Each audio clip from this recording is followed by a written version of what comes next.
Mga mare, maaga pa nga lang ayan at kinukusutan ko na nga ang polo nga na sinuot ng aking panganay kahapon. Dahil nag-pictorial nga rin sila ng graduation nga ngayong grade 12 niya. Kaya maaga ko na nga nilabhan ngayon mga mare dahil gagamitin nga rin ng pangalawa kong anak dahil moving up nga rin niya ng pagka grade 10. Bukas kasi gagamitin niya nga rin yan mga mare at kailangan ko nga mapatuyo ngayon at para maplansya na. Katapos ko nga maglaba at naisampay ko na nga mga mare sa labas, ayan naman mag-aalmusal nga muna ako habang nagbabantay ng tindahan. Wala kasi magbabantay mga mare dahil busy na nga rin talaga ang aking asawa dahil maya maya ihahatid na nga rin niya ang aking bunso. Kaya dito na ako pumesto mga mare para hindi na nga patayo-tayo sa pagbebenta para mabilis ko mabentahan ang mga bumibili.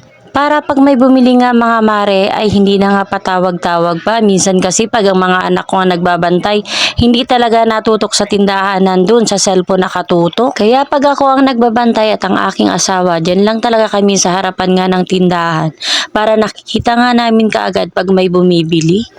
At nagawa na nga rin ng yelo ang aking asawa mga mare dahil kahit malamig ang panahon ay marami nga rin bumibili ng yelo. At dahil naubos na nga rin ang nirepak na asukal ng aking asawa, kaya ito mga mare, magre-repak na nga rin ako ng asukal para nga may maibenta nga rin kami. Sayang din kasi mga mare pag may bumibili nga at hindi nga namin nabebentahan.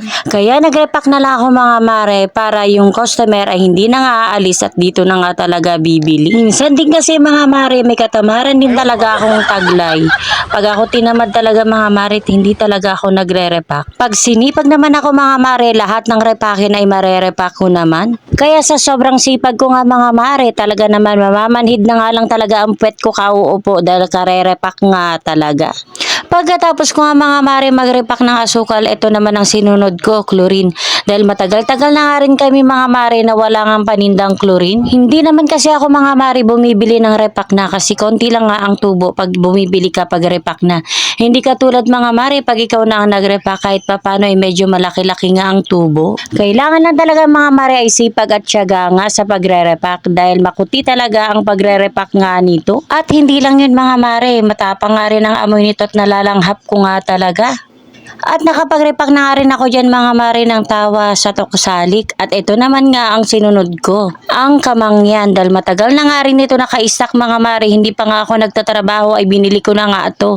At hindi nga lang talaga na repak-repak dahil hindi naman matyaga ang asawa ko dito. Kailangan kasing kutsilyuhin to mga mare para maging maliliit nga ang hiwa nito para magkasya nga sa plastic. Dalawang klase kasi yan mga mare, yan itim nga na parang style bato at yung isa naman mga mare ay parang tawa siya pero kulay dilaw naman ang kulay niya. Kaya sabi tuloy ng asawa ko, imbis na wala na naiingkanto, may maiingkanto dahil gumawa na naman daw ako ng kamangyan.